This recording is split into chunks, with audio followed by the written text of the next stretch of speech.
All right, circles. The standard form equation of a circle is what we see right here. X minus h quantity squared plus y minus k quantity squared equals r squared. So just like we talked about in all of those functions in Algebra 2, hk is our locator point. For a circle, it's the center. So this value and this value give you the coordinates of the center. Remember, h is always the opposite sign of what we see, and now k is also the opposite sign of what we see because it's in here. We've got to bring it out. So opposite sign of what you see for both h and k gives you the coordinates of your center. And if we square root this constant, it tells us the radius, so how far from the center we go to find the points that we need to plot our circle. So if the center is 0, 0, so both h and k are 0, we would have x minus 0 squared plus y minus 0 squared equals 5 squared. So we don't really need to say x minus 0. We can just say x squared plus y squared equals 25. All right, so if the center is negative 4, x minus a negative 4 quantity squared plus y minus 1 squared has to equal 8 squared. So that's really the same as saying x plus 4 quantity squared plus y minus 1 quantity squared equals 64.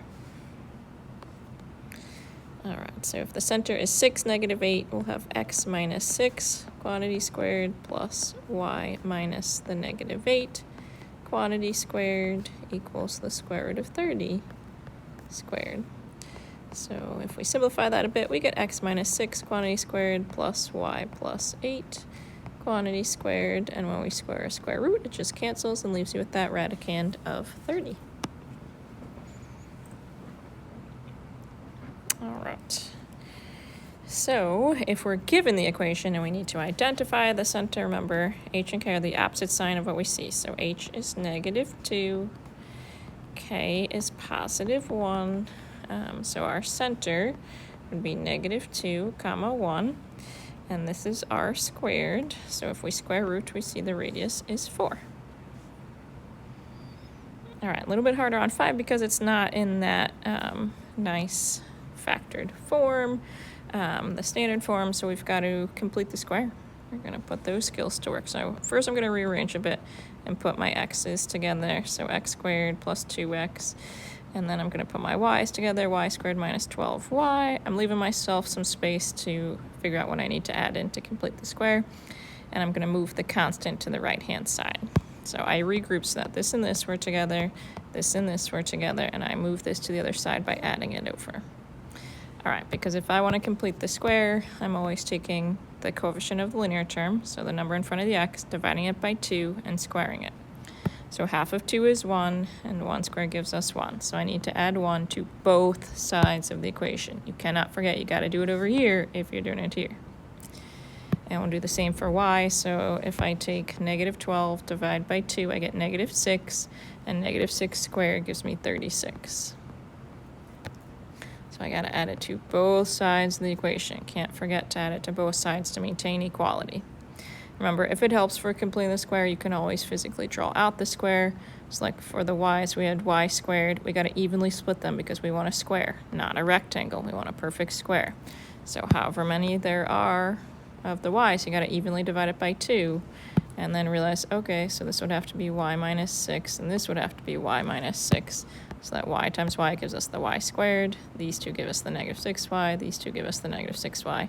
And so then this box here is that number we need to add. Negative 6 times negative 6 gives us positive 36, and that's the value we needed to complete the square. So again, if you're a more visual person, you can always draw out your square to help you to figure this out. All right, but now what that allows me to do is rewrite this in factored form. So this would be x plus 1 times x plus 1, or x plus 1 quantity squared. This would be y minus 6 times y minus 6, or y minus 6 quantity squared. On the right, 4 plus 1 is 5, plus 36 gives us 41.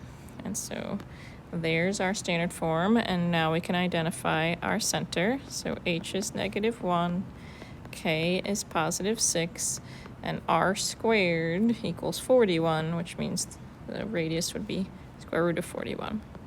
So center, negative 1, 6, radius, square root of 41.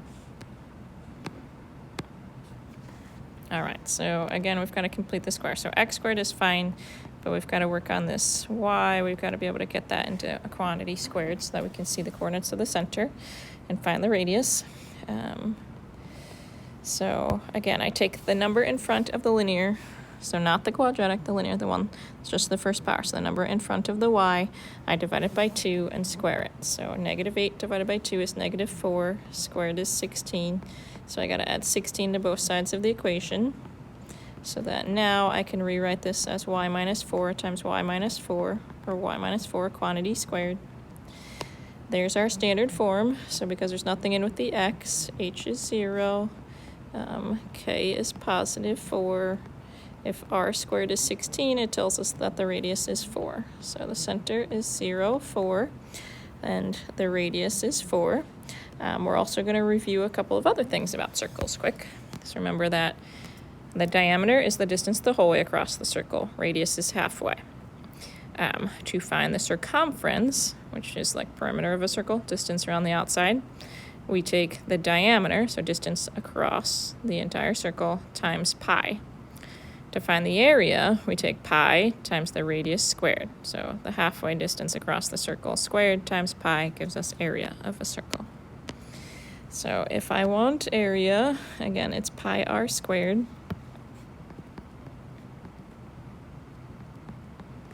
So we're going to get 16 pi for the area of that circle. And we'll just keep it in terms of pi. For circumference, it's pi times the diameter.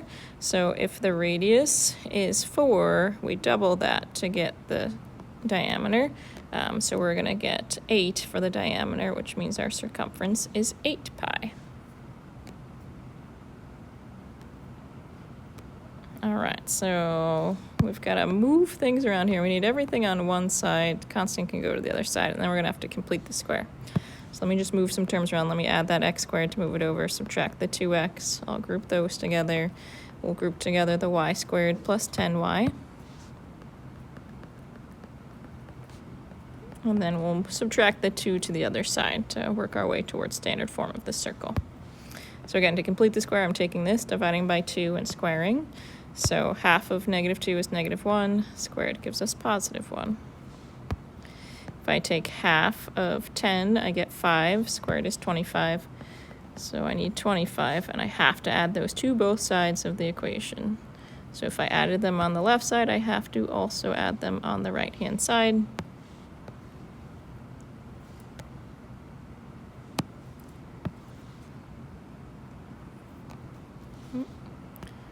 Let's make that a little bit neater for you.